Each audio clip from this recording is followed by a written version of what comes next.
भगवान की कथाएं अनंत होती हैं।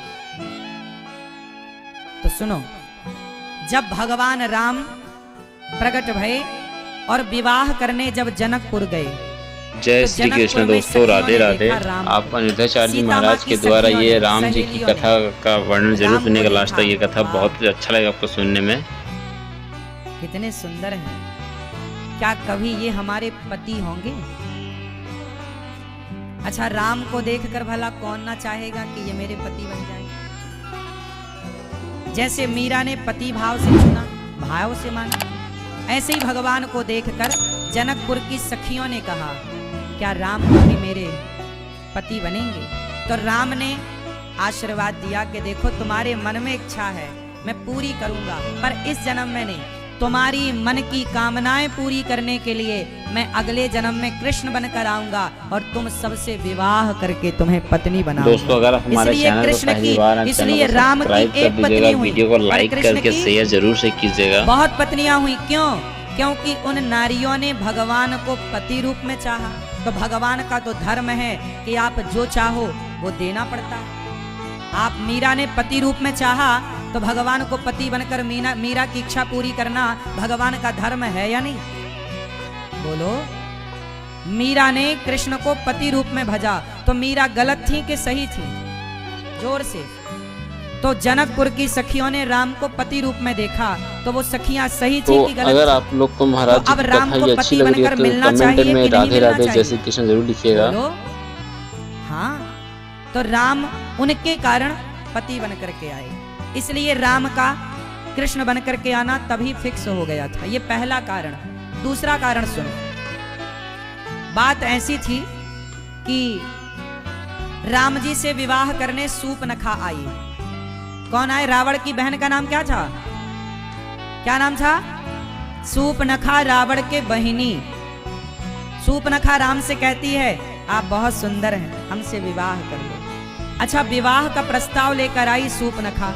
यदि भगवान ने जनकपुर की सखियों के विवाह का प्रस्ताव स्वीकार किया, यदि भगवान ने कलयुग में मीराबाई के विवाह का प्रस्ताव स्वीकार किया, तो क्या सूपनखा के विवाह का प्रस्ताव स्वीकार नहीं करना चाहिए? अच्छा बताओ, सूपनखा सही थी कि गलत थी? जोर से, जोर से।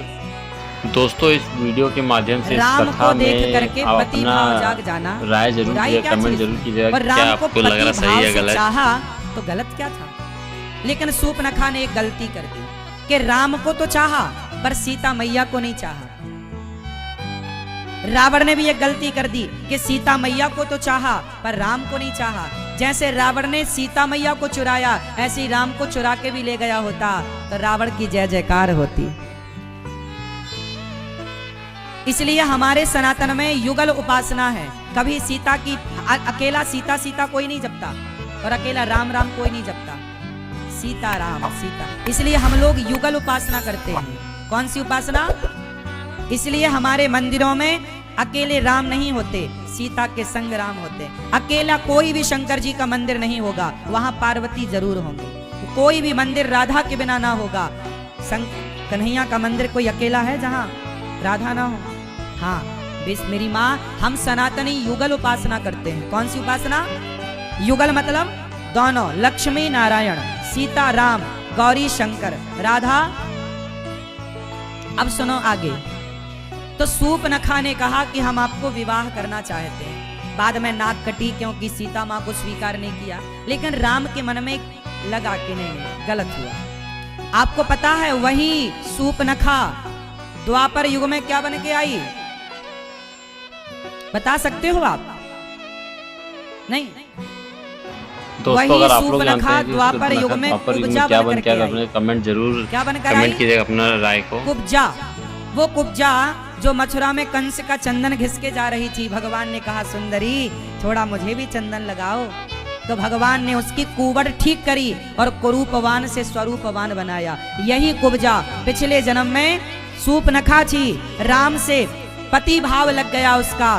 तो भगवान राम ने त्रेता में तो पति बन नहीं सकते थे क्योंकि मर्यादा पुरुषोत्तम थे। तो भगवान द्वापर में भगवान ने कुब्जा को कुबड़ ठीक करी, उसकी बुद्धि ठीक की और भगवान ने द्वापर में स्वीकार किया कुब्जा को। जिन्हें भगवान त्रेता में नहीं स्वीकार कर पाए, उनके लिए भगवान द्वापर में आकर के उन भक्तों को जो वेटिंग में थे द्वापर में स्वीकार किया। ये हो गया दूसरा कारण, राम का कृष्ण बनने का कारण बोल रहा हूं मैं आपको। अब तीसरा कारण सुनो, राम का कृष्ण बनने का तीसरा कारण सुनो। तीसरा कारण था कि राम जी ने मारा बाली को। किसको मारा? जोर से। बाली को छिपके क्यों मारा राम जी ने? सामने मारते ना, मैं सामने आपके, ऐसी राम खड़े होते बाली को मारते। अच्छा, राम बाली को सामने से मारते तो क्या बाली नहीं मरता? बिल्कुल मरता। राम जो चाहे सब हो, भगवान है, सामने से मारते। राम ने सामने से क्यों नहीं मारा? छिपके मारा, पीछे से पेड़ की ओट में खड़े होकर के मारा, पेड़ के नीचे। छिप करके नहीं मारा था, पेड़ के नीचे खड़े थे राम जी और बाण मारा, लेकिन सामने से नहीं मारा। ये बात बिल्कुल सत्य है। अच्छा, क्या आपने सोचा कि क्यों नहीं मारा? दोस्तों, अगर आप लोग को भी नहीं पता कि बाली को श्री राम जी ने पेड़ के नीचे से पीछे से क्यों मारा, तो वीडियो को लास्ट तक जरूर देखिएगा। वैसे आप लोग बहुत अच्छे श्रोता हैं, आप लोग शांति से सुन रहे हैं। ये बस लाल मैया बार बार यहाँ वहां नाच रही है, बस पता नहीं कहां जा मैया। बस आप बाकी बढ़िया श्रोता हैं। सुनो, मैं कुछ सवाल पूछूंगा, ध्यान से आप लोगों से पूछूंगा, है ना? और आप सब मैया, ये चश्मा वाली मैया लोग बताना। अभी मैं सब पहले पूरी बात सुनाऊंगा, फिर सवाल पूछूंगा। और इस तरफ की मैया भी सुनना, और पीछे की मैया, वो सबसे पीछे वो लाल साड़ी में बैठी ना मैया, आवाज आ रही है? सबसे पीछे वाली मैया को आवाज आ रही है तो हाथ उठाओ मैया। तो सबसे पीछे लाल साड़ी वाली मैया हाथ उठाएं, आवाज आ रही है? मैया हाथ उठाओ, मेरी माँ आ रही। और इस तरह वाले भैया लोग हाथ उठाएं, आवाज आ रही है पीछे वाले? सही है, अब सही। अब सुनो, अब बिल्कुल उठक बिठक न लगाना। भगवान राम ने बाली को छिप करके क्यों मारा? पूरी कहानी इस तरह है, जब राम जी ऋष्यमुख पर्वत पर आए तो हनुमान जी अपने कंधे पर राम जी को बिठा करके लाए, और राम जी ने पहली बार सुग्रीव को देखा तो अग्नि को साक्षी मान करके सुग्रीव से राम की मित्रता हनुमान जी ने कराई। अब सुग्रीव और राम क्या बन गए? जोर से, मित्र बन गए, दोस्त बन गए। तो राम जी ने दोस्त होने के नाते पूछा कि यार मेरे दोस्त सुग्रीव, ये बताओ मित्र कि तुम जंगल में क्यों रहते हो और तुम्हारी फैमिली कहाँ है, तुम्हारा परिवार कहाँ, तुम्हारी पत्नी कहाँ?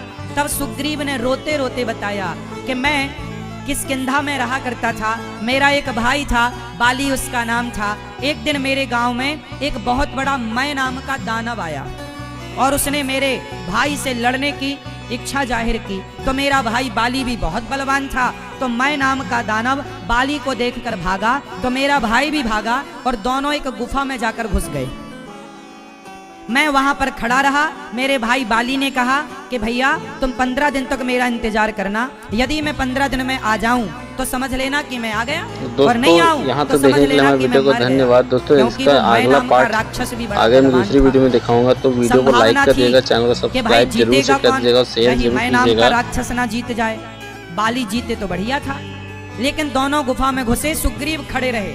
भाई भाई में बड़ा प्यार था, हम भाई भाई में, सुग्रीव और बाली में बड़ा प्यार था। एक दिन मैं नाम का दैत्य आया, वो गुफा में चला गया, मेरे भाई उस गुफा से 1 महीने तक नहीं निकले।